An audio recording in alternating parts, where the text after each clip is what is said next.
si el 9 de julio lo que sucedió fue en realidad el día de la independencia de Alberto Fernández. Este es el tema hoy, lo vamos a hablar primero con Graciela Fernández Mejide. Graciela, muy buenas noches, gracias por estar allí. ¿Cómo te va, Luciana? Buenas noches. Graciela, ¿Qué decís? Muy bien, Graciela. Varias preguntas. La primera tiene que ver con el rol que tuvo esta semana, bueno, la voz de Ebe de Bonafini, y de alguna manera una voz que se ha convertido en una voz política que viene del campo de los derechos humanos, pero que hace ya muchos años tiene un decir sobre cuestiones ideológicas y políticas de la vida de la nación, más allá de esa cuestión. ¿Vemos un renacer o un regreso de un uso político de los derechos humanos por parte del gobierno? Antes de contestarte eso, que te prometo que te lo voy a contestar, quiero felicitarte por tu análisis. Bueno, La gracias. verdad que ha sido muy agudo y ha conectado distintas circunstancias que obligan a pensar, obligan a reflexionar, y no lo escuché en otros. Y te felicito, Luciana. Bueno, muchas gracias. Me parece. Ahora, después si querés volvemos sobre esto, pero voy a intentar contestarte. Lo debe. A mí, te digo honestamente, mucho no me gusta hablar de Ebe, porque yo pasé por la situación en la que ella todavía está. La desaparición de un hijo, en el caso de ella 2 y la nuera, pero no importa la cantidad, te destruye. Te deteriora de tal manera que te pone al borde de la locura, y además si vos lo pensás, y la gente que lo piensa de afuera te dice, si me hubiera pasado a mí me hubiera vuelto loco. Y yo pensaba lo mismo, o hubiera pensado lo mismo.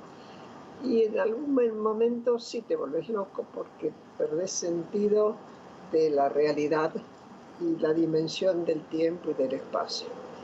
Ahora, ¿qué haces después con eso?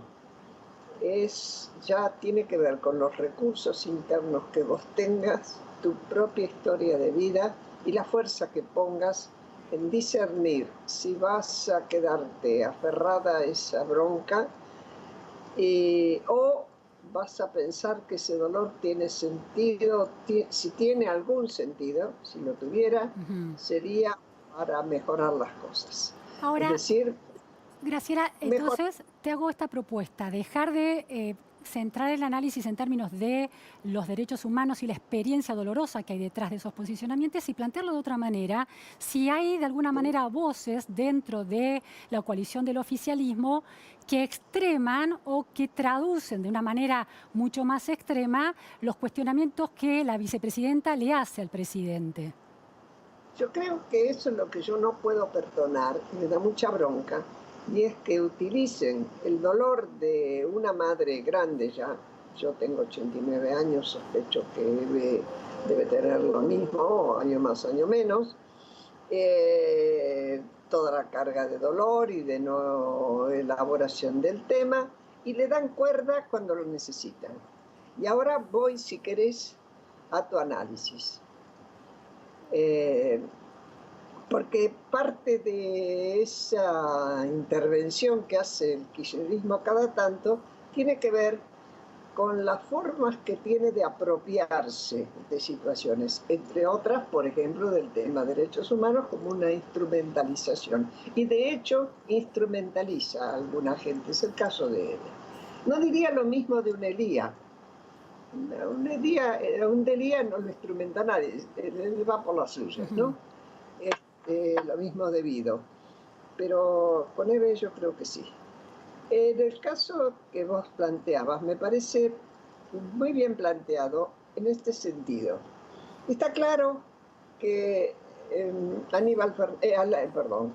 Alberto Fernández no llegó a donde llegó por haber tenido una carrera política especial, haber competido desde el partido, desde el Vamos, fue elegido a dedo. Tuvo los votos de la propia Cristina, los votos de la decepción del gobierno de Macri, y cuando quisimos acordar era presidente. Él mismo se debe haber sorprendido. Ahora, Luciana, la pregunta, si uno es presidente, ¿qué idea podés tener como no sea la de ser el mejor presidente del país? Es Ujú. una ambición lógica. Sí. Eso, en este caso concreto, Alberto Fernández no solo tiene que encarar lo que falte de lo que es la etapa de salud pública que le llovió sin que estuviera nadie preparado, y a la que atendió bastante bien y por eso tuvo apoyo, sino que además en el interín una situación que era dramática desde el punto de vista económico se puso mucho peor. Cada vez tenés más pobres. Vos llegás a la celebración del 9 de julio con casi un pobre cada dos argentinos. Ahora, Graciela, esa composición de lugar que haces en relación a los desafíos que tiene el presidente Fernández, quieren decir que crees de alguna manera en la moderación del presidente Fernández respecto de los excesos de Cristina Fernández de Kirchner y que está intentando recuperar esa moderación para gobernar mejor esta situación tan crítica. Yo creo en las necesidades de Alberto Fernández y Alberto Fernández no puede ignorar que si él quiere parar esta caída en la pobreza de cada vez más gente, tiene que poner al país a producir. Y para producir tiene que llamar a los empresarios. No va a ser nunca desde el Estado, porque desde el Estado lo único que haces, que es lo que están haciendo, es imprimir. ¿Hasta cuándo, Luciana, se va a seguir imprimiendo sin poner el riesgo a traerse una hiperinflación? Y todo no para sacarte de pobre a un montón de gente, sino para mantenerlos con vida. Ahora, Es decir, Graciela, si ese es el objetivo y el sector productivo es tan central para la estrategia de Alberto Fernández, que decís vos, todo presidente quiere ser un buen presidente, ¿cómo se justifica el primer volantazo en contrario de la idea de un sector privado pujante con Vicentín como símbolo? Aunque bueno, esta semana se retractó también. yo creo que comete errores, pero por ignorancia. Ajá. No tiene un equipo sólido o al equipo sólido que tiene no le permite actuar en consecuencia. Fíjate vos ¿No que le atribuís mala así, fe o una actitud de manipulación de la opinión pública para conseguir unos fines? ¿Crees que efectivamente cree en los sector productivo y no entiende del todo cómo funciona? yo, a ver, no estoy en su cabeza, Luciana, primero que nada, pero hay una realidad y es que si quiere seguir siendo presidente y que no terminen de esmerilarlo de todo, todos los ataques internos que tiene del lado del kirchnerismo radicalizado, va a tener que actuar haciendo frente ya no solo a la pandemia desde el punto de vista de la salud, sino ahora a lo que es la economía. ¿De qué se habló hoy todo el día? 2 horas y pico de conferencia de prensa en cadena. Ujú. A veces hemos visto tanto, Fidel Castro hacía eso. Pero bueno, es porque necesitan, saben que se pone en riesgo el tema de salud, pero necesita que se ponga en marcha la sociedad, que por otro lado ya está harta, no del encierro, está harta de no tener perspectivas de hacer el mínimo negocio de peluquero, Ujú. por ejemplo. Y eso lo tenés que solucionar sí o sí, Luciana, aunque parezca mentira, es un tema de un presidente, no es Graciela, vuelta de... te planteo otro tema que tiene que ver con el tema Venezuela. Generó optimismo en parte de la oposición la declaración, el posicionamiento de Argentina, pero el presidente introdujo correcciones en ese diálogo tan polémico con el periodista Víctor Hugo Morales.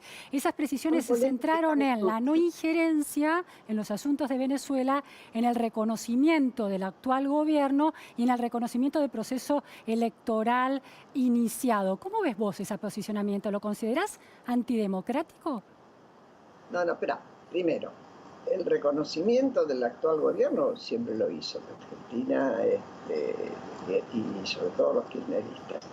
Ahora, lo que él hizo fue tomar el dictamen de Bachelet, de quien añoraba, si vos te acordás hace poco, la compañía, cuando enumeró cuán solo estaba y cuánto le faltaban personas a su alrededor gobernando los países limítrofes como Bachelet, Sí, sí. como Lula, como el Pepe Mujica, etcétera, etcétera, obviamente como Chávez. En esa añoranza estaba Bachelet, y Bachelet hizo un dictamen durísimo sobre el tema de derechos humanos. Mínimamente coherente tenés que ser en un gobierno peronista después de la apropiación que hicieron los Kirchner, el tema de derechos humanos, en decir, estamos en contra de la violación de los derechos humanos. Y se animó a eso. Ahora, después, lamentablemente, y ahí está la cosa que a todos nos pone nerviosos, le da cuentas a un periodista, que tiene todo el derecho de decir lo que se le canta, pero decir, llamarlo por teléfono para darle explicaciones, y la verdad, podía haber hecho, en todo caso, un funcionario menor. Al punto que Agustín Rossi, el ministro de Defensa, se calza las sombreras y dice, epa, banquemos al presidente. Ese banquemos al presidente está poniendo también un límite. Yo creo que está poniendo un límite. Claro. Graciela, te pido una respuesta concisa para la última cuestión, que es, ustedes sacaron desde el Club Político Argentino empresarios, otras figuras de la oposición, Eduardo Duhalde, por ejemplo, que no es de la oposición, sino del peronismo, un reclamo de la construcción de consensos. ¿Es posible eso hoy con el kirchnerismo? Tiene que ser, pero porque no lo pedimos que nosotros nos sentemos, le decimos desde el Congreso de la Nación, que es donde votamos a nuestros representantes, articulen los consensos que corresponden. Para eso, pidan reuniones, hagan reuniones continuamente, pueden hacerlas, hagan las reuniones que tienen que hacer y pidan y consulten cada medida que van a tomar. No se manejen con decretos de necesidad y urgencia. Bien. Esa es una cuestión. Trabajo la otra cuestión que parlamentario. pedimos es que funcione la justicia. Es decir, que tengamos una democracia que se parezca en todo lo posible a una democracia republicana con su división de poderes. Muchísimas gracias, Graciela Fernández Meijide, por estas precisiones y estos matices introducidos al análisis del oficialismo y de la figura presidencial. Gracias. Gracias a vos, Luciana.